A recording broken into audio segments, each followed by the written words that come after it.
শুভ বিকেল, আশা করি সবাই ভালো আছেন। আমন্ত্রণ জানাচ্ছি নাগরিক টেলিভিশনের রান্না বিষয়ক বিশেষ অনুষ্ঠান ঐতিহ্যবাহী রান্নার রেসিপি নিয়ে অনুষ্ঠান আরএফএল গ্যাস স্টোভস প্রেজেন্স রান্নায় ঐতিহ্য অনুষ্ঠানে। আমি আছি ইমতু, থাকবো পুরো অনুষ্ঠান জুড়ে, আর থাকবে নতুন একটা ঐতিহ্যবাহী রেসিপি। এবার আমি শুরুতেই আমন্ত্রণ জানাচ্ছি আমাদের রন্ধনশিল্পী, আজকের অতিথি আঞ্জুমান সেতু আপুকে। হ্যালো আপু, কেমন আছো? ভালো আছি, তুমি ভালো আছো? একদম ঠিকঠাক আছি। এবার বলো, আজকে কি খাবারের রেসিপি নিয়ে এসছো? আজকে করব ধনে পাতার বড়া। ধনে পাতার বড়া, আমরাও জানবো কিভাবে হয় সেটা করা। তার আগে আমাদের খুব জনপ্রিয় একজন চলচ্চিত্র অভিনেত্রী আছেন, তিনি দারুণ অভিনয় করেন এবং ভীষণ সুন্দর করে হাসেন, আমার প্রিয় বন্ধু বিপাশা কবির। হ্যালো বন্ধু, ওয়েলকাম টু আওয়ার শো। আসসালামু আলাইকুম আপু, তার কাছে কেমন আছেন? ভালো আছি, তুমি ভালো আছো?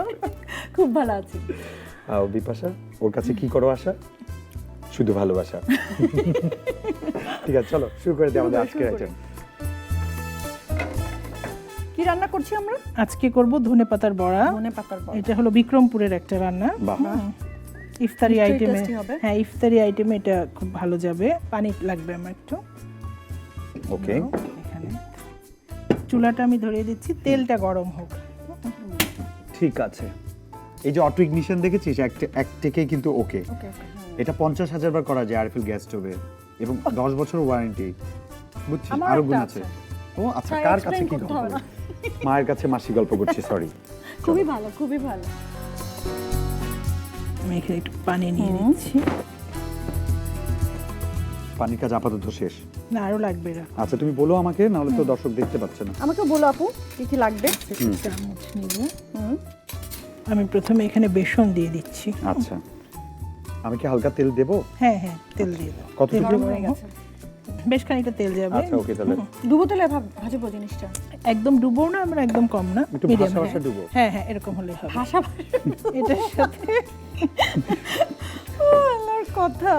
এটার সাথে ভাজা আমি ভাজা ডুবো, ওটা চালের কি গুঁড়া দিয়ে দিচ্ছি। আচ্ছা। সব দুটো হাফ বেসন, কাপ। চালের গুঁড়ো। হ্যাঁ, মচমচে হওয়ার জন্য আমি এটা হাফ কাপ দিয়ে দিলাম। তারপরে দিব হলুদের গুঁড়ো, মরিচের গুঁড়ো, মরিচটা স্বাদ মতন না? স্বাদ মতো, ঝাল যে যেমন খায়। এবার দিব লবণ, লবণটা স্বাদ মতো। স্বাদ মতো। এখন দিব আদা বাটা, দিব রসুন বাটা। গুঁড়ো থেকে এখন বাটা এসেছে। বাটা এসেছে। এখন সব গুঁড়ো গুঁড়ো গুঁড়ো, এবার বাটা বাটা। রান্না শেষ হলে দর্শককে বলবো টাটা। ওরে বাবা, আর যে কোনো মশলা, বাটা মশলার স্বাদটা একদম তো ডিফারেন্ট হয়। ব্যাটারটাকে আমরা খুব ভালো করে মিক্স করে নিব। মিক্স করে নিব, লাম্প যেন না থাকে। আমাদের এই রান্নাগুলো আসলে মানে হারিয়ে গেছে আমাদের কাছে থেকে, না? অনেকে চিনেই না, জানেই না। হ্যাঁ, এটা আমি কখনোই খাইনি, ধনে পাতার বড়া। যাক, শিখলাম একটা জিনিস। তো বিপাশা, মডেলিং, সিনেমা, অ্যাক্টিং, অনেক কিছু শোজ, তো সব মিলে এখন জীবন কেমন যাপিত হচ্ছে? জীবন এখন সিনেমা হয়ে গেছে, পুরোই। পুরোই পুরোই সিনেমা। মা কেমন আছেন? মা একটু ভালো আছে, আবার মাঝে মধ্যে একটু শরীরটা খারাপ করে, বয়স হয়েছে তো। এই তো। আর রিসেন্ট কি করা হলো? রিসেন্ট হচ্ছে যে শাপলার 3টা ছবি শেষ করলাম। আচ্ছা, বাহ। কাজ পুরোপুরি শেষ, এখন শুধু অন এয়ার হবার পালা। ডাবিংও শেষ, ডাবিং শেষ, everything. Editing, everything just ready. হ্যাঁ, সেন্সরও চলে গেছে, সেন্সরও শেষ। ওরে বাবা, ওকে। আর একটা কাজ আছে যেটা যে বাপ্পির সাথে করছিলাম, আমি অধরার বাপ্পি। তা ওটার কাজটা কিছুটা বাকি আছে, ওটার সামনে। আচ্ছা, hope for give the and take best. ছবিটার নাম। ওকে, রমজান মাসে আমরা এই নামটা গিভ এন্ড টেক নিয়ে না কথা বলি। কথা বলি। আচ্ছা, আমি ধনে পাতাগুলো এরকম কোড়াটা ফেলে দিয়েছি, শেকড়টা এইভাবে রেখেছি, ধুয়ে নিয়েছি ভালো করে। এটা আস্ত এরকমই ভাজা হবে বাবা, বড়াটা। আমরা অনেক এটা সময় কুচি একদমই করে, ভাবি হ্যাঁ একদমই আমিও ভাবি না, আমি বলছি হয়তো বা এটাকে ই হ্যাঁ করবে। কুচি করে, কুচি অনেকে, করে। হ্যাঁ, না এটা এইভাবেই। ওয়াও, বাহ। এখন আমার মনে হচ্ছে ডিফারেন্ট কিছু। হ্যাঁ, না মনে হচ্ছে যে বেগুনি আমরা যেভাবে করি, করি, হ্যাঁ, বড়াটা right, অনেকটা এভাবেই করে। ওটা কি ভালো লাগছে দেখতে।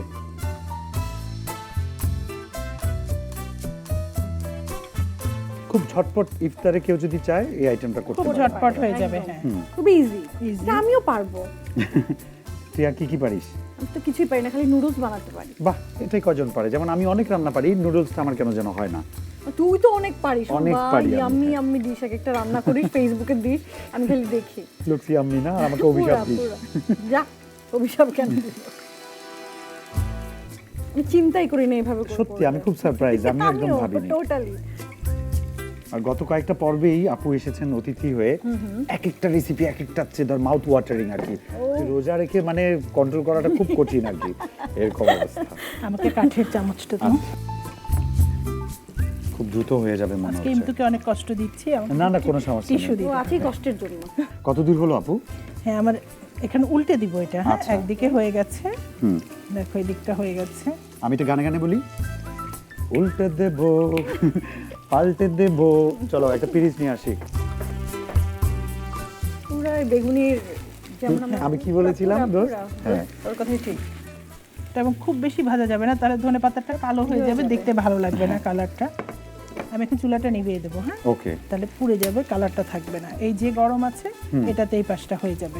আচ্ছা আচ্ছা, সে তো আপু তুমি কাজ করতে করতে আমাদের একটা কথা বলো, সেটা হচ্ছে এই রান্নার ব্যাপারে তোমার আগ্রহটা কবে জন্মালো? এটা অনেক বছর ধরেই। হ্যাঁ, আমার মানে কোনো একটা কিছু করার ইচ্ছে ছিল, প্রথমে চাকরি করার ইচ্ছে ছিল, পরে সংসারের কারণে করা হয়নি। তখন মনে হলো যে আমি যখন রান্নাটা সবাই পছন্দ করতাম আমার রান্না, তখন মনে হলো এটা নিয়ে একটা কাজ করি। আচ্ছা। এটা এখান থেকে শুরু, তারপরে রান্না নিয়ে আবার পড়াশোনা করা। এখন এটা থেকে পেশা কত হয়ে গেছে। বছর আগে? 11 বছর হবে। 11 বছর আগে। তখন তোমার বয়স কত ছিল? ওটা বললে এখন বয়সটা জানতাম। অনেক এপিসোডে অনেক ট্রাই বয়স করেছি। মাপার যন্ত্র নেই। খুবই খারাপ বুঝছিস, মেয়ে মানুষের বয়স জিজ্ঞেস করতে হয় না। তাহলে আমার পেমেন্ট আর জিজ্ঞেস করো ছেলেদের কেন? স্যালারি পেমেন্ট জিজ্ঞেস করো কেন? আচ্ছা বিপাশা, কখন থেকে মনে হলো যে আসলে রান্নাটা তোর কাজ না, তোর কাজ হচ্ছে এন্টারটেইন করা? এটা কখন থেকে মনে হলো? এটা যখন লাক্সে গেলাম তখন থেকে এটা ফিল হলো যে হ্যাঁ, লাক্সে যাবার পরে মনে হলো যে হ্যাঁ, সবাই আমাকে বলতো তুই একটু ফটোজেনিক, তো কিছু একটা ট্রাই করতে পারিস। যখন ট্রাই করলাম দেন বুঝলাম যে হ্যাঁ, আসলে আমি হয়তো বা এটার জন্যই, সিনেমার জন্য আমার মানে জন্ম হয়েছে। The purpose of your birth.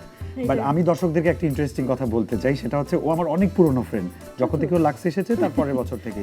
এবং তখন যে আমি নাম্বারটা সেভ করেছি আমার গুগলে, বিপাশা লাক্স, এখনো ওকে কল দিলে ওটাই ওঠে, কিন্তু ওরে ফোন দিলে কেমন বন্ধু আপনাদেরকে বলে ফোন, হ্যালো কে কে, ও এটা তো নাম্বার, ওকে আচ্ছা, আমি এটা এখন উঠাবে না? ওকে আফা থাকনি কোন আগে থাকনি। বুঝতাম।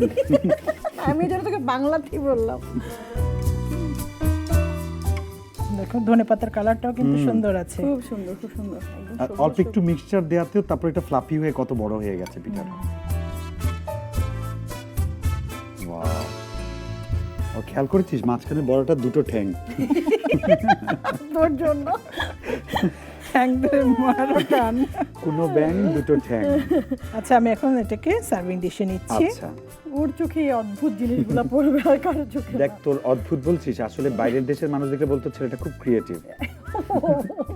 অলে অলে। বাহ, মচমচে একদম। একটু সার্ভিং করলে বা ড্রেসিং করলে না দেখতে অনেক ভালো লাগে, ভালো প্রেজেন্টেশনটা সুন্দর হয়। এবং সার্ভিং এর জন্য কিন্তু খুব কঠিন কিছু, রিয়ার কিছু এখানে দেওয়া হয়নি। টমেটো, লেবু, শসা এগুলো মানে সবার এটার বাড়িতে সাথে থাকে। খাওয়া যাবে। হয়ে গেছে, কিন্তু তৈরি হয়ে গেল ধনে পাতার বড়া। ধনেপাতার বড়া, সেটাই ছিল আমাদের ঐতিহ্যবাহী বিক্রমপুরের একটা রেসিপি। আশা করি আপনাদের ভালো লাগবে, টেস্টি লাগবে, খুব অল্প সময় করা যায়। সো বাড়িতে ট্রাই করবেন, সেটা আমরা বিশ্বাস করি। আর ট্রাই করবেন বলেই কিন্তু দর্শকরা টেলিভিশনের পর্দায় বসে থাকেন আসলে রেসিপিগুলো দেখার জন্য। And Bipasha, this is for you because you are the special guest for today's show. Thank you so much. কিন্তু এখন তো আর খাওয়া যাচ্ছে না, আমরা ইফতারে একবারে ট্রাই করব। Try করব। অ্যান্ড আপু, তোমাকে অনেক অনেক ধন্যবাদ। এত সুন্দর একটা রেসিপি অত অল্প সময়ে যে বানানো যায় সেটা তোমার কাছ থেকে শিখলাম। অনেক অনেক থ্যাঙ্কস। তোমাদের দুজনকে অনেক ধন্যবাদ। আচ্ছা, আর Bipasha, lot of thanks for coming. এত ব্যস্ততার মাঝে আমাদের সময় দিয়েছিস, অনেক অনেক ভালোবাসা তোর জন্য। তোকেও অনেক ধন্যবাদ এবং নাগরিক টিভিকেও অনেক ধন্যবাদ এবং আরএফএল গ্যাস স্টোভ রান্নার ঐতিহ্যকেও অনেক অনেক ধন্যবাদ আমাকে ইনভাইট করার জন্য। Thank you so much. দর্শক, আপনাদেরকে অনেক ধন্যবাদ, কারণ আপনাদের জন্য এত আয়োজন। আর আশা করি আমাদের রেসিপিগুলো আপনাদের জীবনে অনেক কাজে লাগবে। সন্ধ্যার যে ইফতার, সেই ইফতার অনেক কাজে লাগবে। সুস্থ থাকবেন, ভালো থাকবেন, সেই প্রত্যাশা আজ বিদায় নিচ্ছি। নেক্সট এপিসোড আবারও দেখা হবে।